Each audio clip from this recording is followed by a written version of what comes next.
Hi, welcome to my channel, The Hebrew Bible. This is Moses Kumadi, and in this video, we'll talk about Isaac or Yitzhak.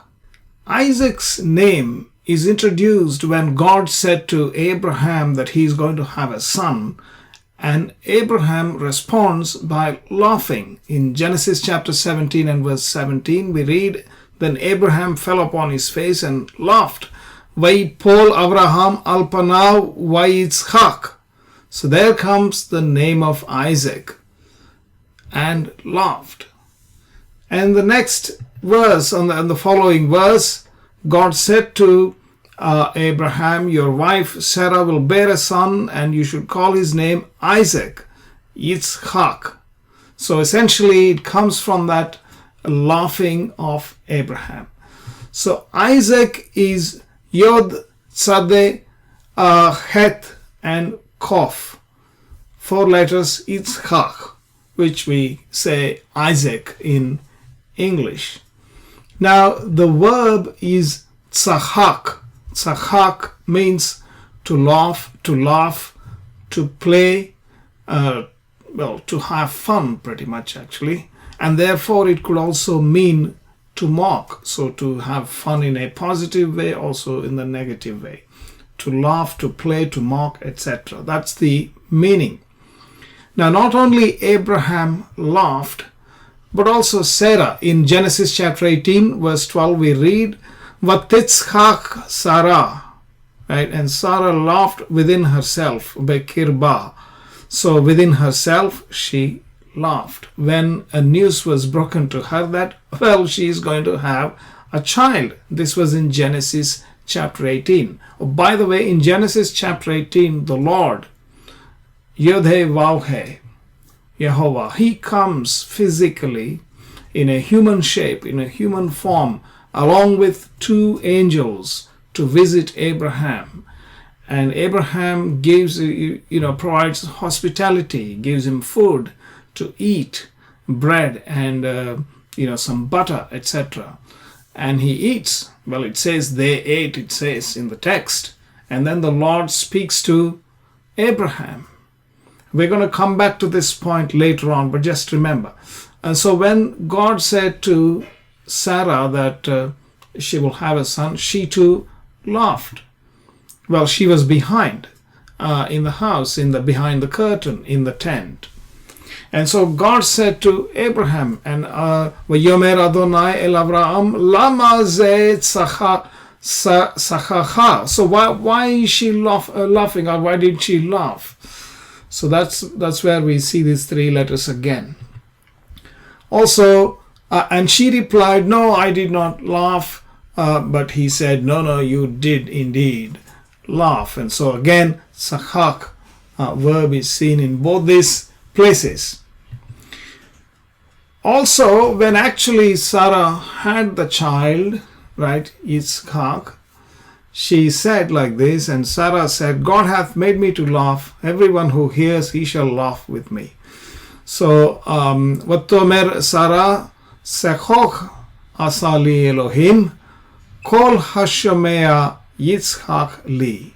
Again, you can see Yitzhak. It's exactly the same as the name Yitzhak, but it means he shall laugh.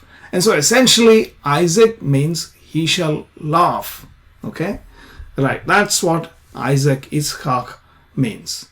Now, there is an alternative spelling for Isaac, Yitzhak, where the letter Tzadeh is replaced with the letter Shin, and the Shin, of course, with the dot on the left, so we pronounce it as Sin. So Yitzhak. Okay, where does this occur? In 4 locations in the Bible. We read first in Psalm 105 verse 9, when the covenant that God cut with Abraham and his oath unto Isaac, we read Le Yitzhak. Okay, Yitzhak, that is Isaac. So it is not about laughing. It is with reference to Isaac. Also in Jeremiah chapter 33 verse 26, we read about Abraham and Yitzhak, Abraham, Isaac, and Yaakov, so Jacob. So again, Isaac and Jacob. In the third location is where we see again in Amos chapter 7 verse 9, Yitzchak is Isaac. And finally in Amos chapter 7 verse 16 we get Yitzchak, which is Isaac. Okay? And the root of this word Yitzchak with a shin instead of the sadeh also means just the same, to play, to laugh, to mock, etc. Sachak instead of tzakak. Okay. Also, there is a noun by the same letters. This is a verb. Sachak is a verb, to play, to laugh, to mock. But this is a noun which means skies and clouds, or the heavens. Let's say that way, right? The heavens or the clouds in the skies. It's also called shachak. Well, it's not a sin but shin. But again, in the original, before the Masoretes put any dots and dashes, there was nothing, and so it's just the same. Shachak is clouds and skies. So I'm going to use some of these ideas a bit later on. So the question is, what is the significance of Yitzchak? Why is the spelling changed? Is it just a random thing, like they just replaced the letter tzadeh into shin simply for pronunciation's sake, or maybe somebody pronounced differently? Maybe it could be. But I think there are some significant things that I'm going to show you.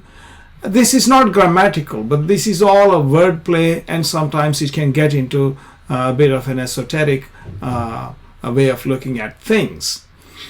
But the fact remains that the letters, when it is changed, the meaning remains the same, and an alternative letter is used for Isaac. So I'll give you the significance. The significance comes from here. In Genesis chapter 21, God says to Abraham that in Isaac shall thy seed be called. Be Yitzchak yikare lecha zera. So your seed shall be accounted or called in Isaac, not in Ishmael. So basically he had also Ishmael as the offspring, or the son of Hagar. And so it's not going to be Hagar's descendants or Ishmael's descendants, but in Isaac shall thy seed be called. Now, in Christianity, right, so Apostle Paul takes up this thing in the book of Galatians chapter 3 and verse 16. Galatians chapter 3 verse 16, and what does he say? He says, now to Abraham and his seed were the promises made. He saith not, and to seeds of many, but as of one, and to thy seed, which is Christ. So he's sort of doing a wordplay here. He's saying the seed is in the singular. This one, Zara, is in the singular. Therefore, it is not speaking about multitude of people. It is just speaking about one single individual. And who is that single individual? He says that is Christ. What a preposterous, interpretation is that, one would think. And I mean, it does indeed look like that on the surface, because in Isaac shall thy seed be called. It means that all the descendants of Isaac are the ones that we should be accounting for as Abraham's seed, and not the descendants of Ishmael. That's the meaning. That's the literal, apparent, clear meaning of the text. But that's not what Paul is saying, is he? He says that that seed is Christ. And where in the world is he getting that idea? And what sort of a interpretation, or what sort of hermeneutics is this, right? Where does he get it from? I'll tell you where he gets it from. He gets it from Psalm 2. In Psalm 2, we read in verse 1 starts, why do the heathen rage, and why do the people imagine vain things? And he goes on in verse 2, he says, the kings of the earth have said themselves, the rulers take counsel together against the Lord and against Yodevavhe, and against his anointed. You see, Al Adonai ve al Meshicho, against his Mashiach. They take counsel. So they are fighting against the Mashiach, the Lord and his Mashiach. Okay, in the next verse, the following verse, God is sitting in the heavens. He that sitteth in the heavens shall laugh. Yoshev Bashamayim Yishak Adonai Il-ag Lamo. Well, I read it in the reverse. Yil-ag Lamo. So Yishak is he shall laugh. Who shall laugh? Yoshev Bashamayim Yishak. He that sitteth in the heavens. Isaac. Well, is he saying Isaac is sitting in the heaven? He's sort of doing a wordplay. He's saying he that sitteth in the heavens shall laugh. But he also gives you the same spelling of Isaac as we have seen in Amos 7:6 and 7:9 and in Jeremiah and in Psalms. So let's come back. Here we read in Psalm 2:4, Yoshev Bashamayim Yishak. And so Paul uses this, and because in Isaac shall thy seed be called, and the context is about the Mashiach, he says the seed is the Mashiach, and he equates the seed Mashiach with Isaac. So what is the connection between Isaac and Mashiach? You see, in the next verse, the Lord says, the Mashiach says, I will declare the decree. Adonai hath said to me, the Lord hath said to me, thou art my son. Asafra el chok Adonai amar ala elai beni ata. You are my son. Beni, my son. So, remember, Abraham represents God and Isaac represents the Mashiach, Christ, or the anointed one, who is his son. That's the way it is understood. That's what Paul is doing, and he's equating Isaac, the archetypal Isaac, the Isaac sitting in the heavens, right? He that laughs, who is sitting in the heavens. When he says Isaac, that's what he means. He that sitteth in the heavens shall laugh. Okay, that's where he is bringing. This is not a straightforward, literal, plain understanding as we do it. This is all esoteric stuff Paul himself is doing. Therefore, I'm just showing you what Paul is doing. Right, so we'll come back. Now, why is Paul doing this? Are there any more clues to this? I do think there are more clues to this. How can Paul equate Mashiach and the Lord who is sitting in the heavens with Isaac? Because the Lord himself said something very, very interesting, which has gone off the radar of lots of commentators, to be honest. Somehow, I don't know why they missed it. It is clear, plain as clear. Clearly there, right in front of the eyes, in Genesis chapter 18. In Genesis chapter 18, we remember the Lord, Yod-Heh-Vav-Heh, he comes physically like a man. Okay, if you do not accept that is exactly what has happened in Genesis chapter 18. And he comes and he took hospitality, food. He ate food in Abraham's house. He washed his feet. How can you say Hashem can come down as a man? Well, he said to Moses later on in Exodus chapter 3 verse 14, Ehyeh asher ehyeh, I will become what I will become. What is your business? Right? Are you going to restrict him from becoming what he wants to become?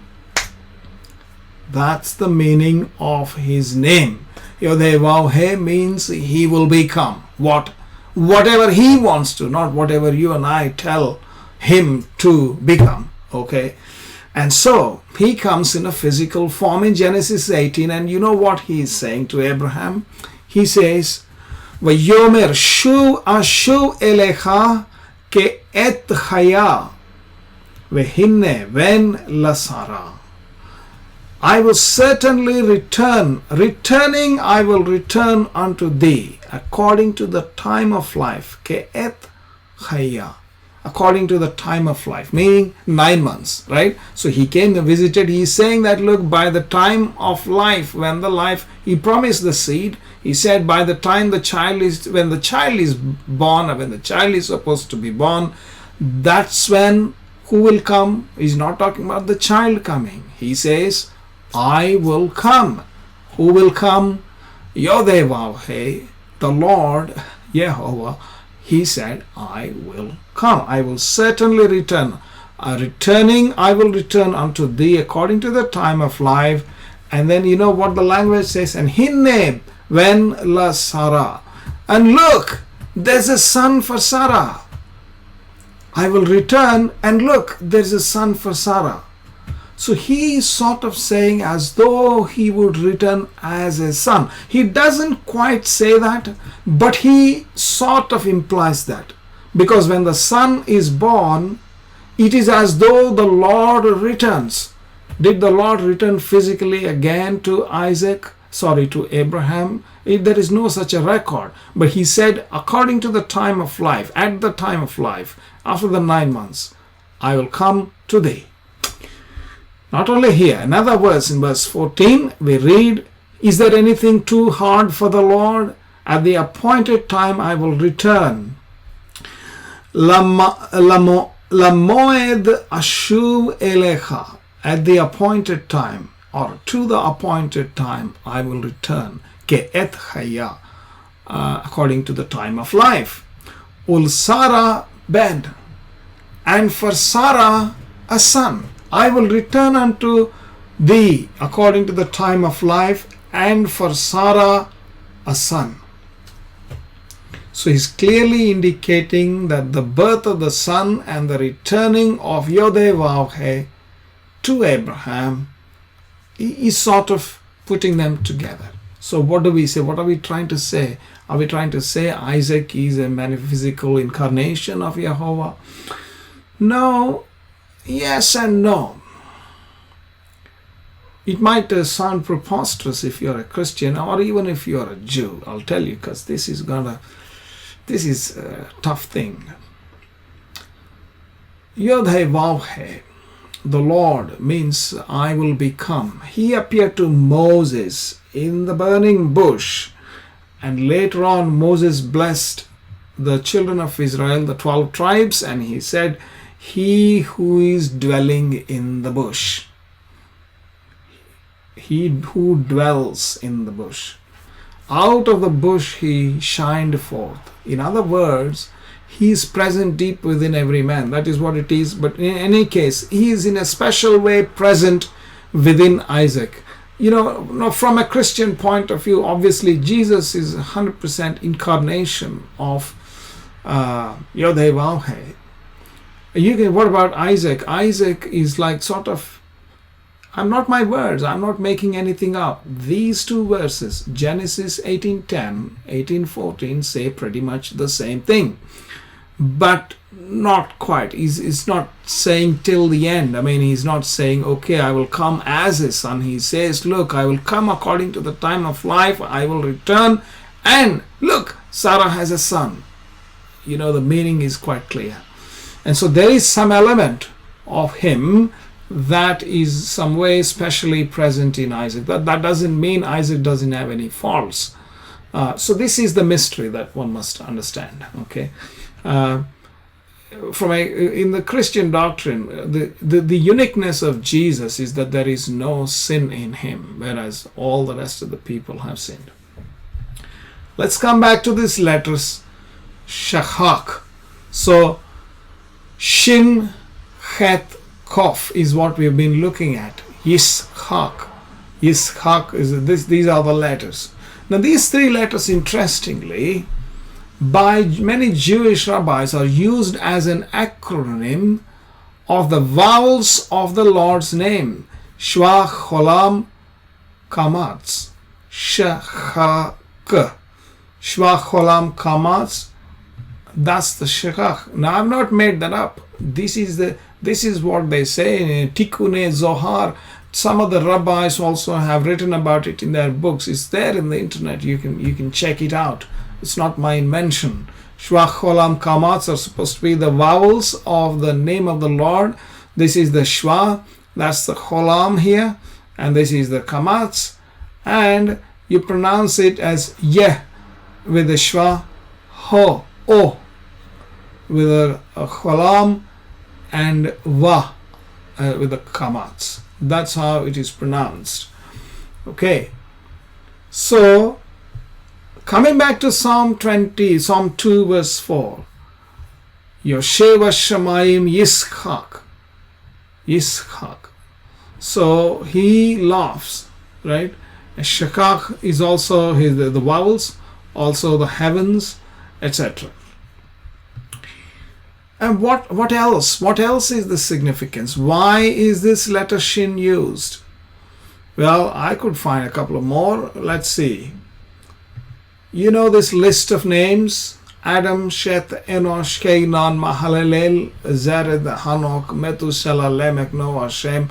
All these guys ending with Abraham, Isaac, and Jacob. These are all the patriarchs. It starts with Abraham, ends with Jacob. You know how many are there? 22 of them. How many letters are there in the Hebrew alphabet? 22 letters. What is the 21st letter? Shin. Who is the person? Isaac. Isaac is the 21st fellow, and Shin is the 21st letter. There you go. That's the link. Well, is this intended by the author? Just throw all those questions out. I'm just showing you. I'm not saying anything that is wrong. It is true that there are 22 people from Adam to Jacob, and it turns out Isaac is the 21st guy. It's not my mistake. I'm not inventing this. And you have Shin is the 21st letter, and so that's the link. And you know what is his link to the Lord? His connection to the Lord is that turns out the letters Yeho, Yod, He, Vav, first three letters of the divine name are 21. So what is this Yeho? It is the first three letters of the divine name. But why am I taking conveniently only the first three letters of the divine name when there are 4 letters? Yeah, because the 3 letters are used all over the place as a divine epithet, Yeho or Yahu, for the theophoric names. Even in Elephantine area in Alexandria, when the Jews had gone there and set up a temple, they called the name of God as Yahweh, iota, alpha, omega in Greek. Okay, that's a 3-letter name, Yahweh. That's the name. Yehonathan is what we read here. Yahweh has given. You have an alternative form where the theophoric name has Yahu, ending with Yahu. Netanyahu. This is Netanyahu, means about the same as Yehonathan. Yeho has given. Netanyahu means given by Yeho or Yahu. So that Yahu or Yeho is 21. That's the connection between the Shin and the Yahu and Isaac, the 21st fellow. That's the significance of this letter being used, Shin used in his name, even though the actual letter is Tzadeh. Okay. Right, I'm going to show you something more. Oh, by the way, Shin is not only the 21st letter, but its value in Gematria is 300. Therefore, let me show you one last thing about that 300 and we'll be done pretty soon.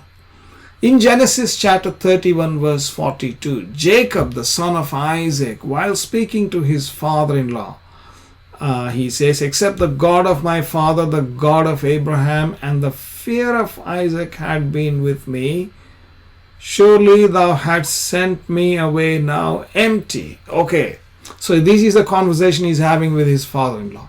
But what does he refer to? The God of, he says, the God of my father, and he says, the God of Abraham. Does he say, and the God of Isaac? No, he says the fear of Isaac. The fear of Isaac. Also in verse 53, the same phrase is used, the fear of Isaac, which in Hebrew is Pachad Yitzhak. Pachad Yitzhak. And turns out what? Lo and behold, Pachad Yitzhak is 300 in value, which is the same as Shin. He is using Pachad Yitzhak as an epithet of God, a title of God, which equates with Shin. Well, not only that, the four-letter name of God, people use what is known as Atbash transformation. This is a change of letters. Well, I'll speak about this in some other video. The phenomenon, again, the grammatical people, the Hebrew grammarians might sometimes challenge, but the fact remains that Jeremiah has used Atbash in the Hebrew Bible. Of course, it doesn't mean that we can use it anywhere. No. I'm saying simply that Jeremiah has used Atbash, and so the word Bavel or Babylon or Babel or Babel, Babala becomes Sheshach in the book of Jeremiah, and I will do a separate video on that. And so when the Lord's name is transformed into Atbash, you get these four letters which sum to 300. It's well known, which is the same as Shin. So the point is, Shin represents the divine name in some way mystically. It represents Pachad Yitzhak, the fear of Isaac, a reference to God, and it connects Isaac with God in a typological manner, right? And the rest of all that stuff that we have looked at. And so what does it really mean, Isaac's name? Isaac indeed is a very interesting character. He laughs. That's what his name means. He's having fun. Look at the guy, right? And he is having fun, and he laughs. So thank you for watching this video. Please do like. If you do like this video, press the like button, comment under the video, and subscribe to my channel. Click the bell icon, and I will be back to you with another video as soon as I can, and thank you very much.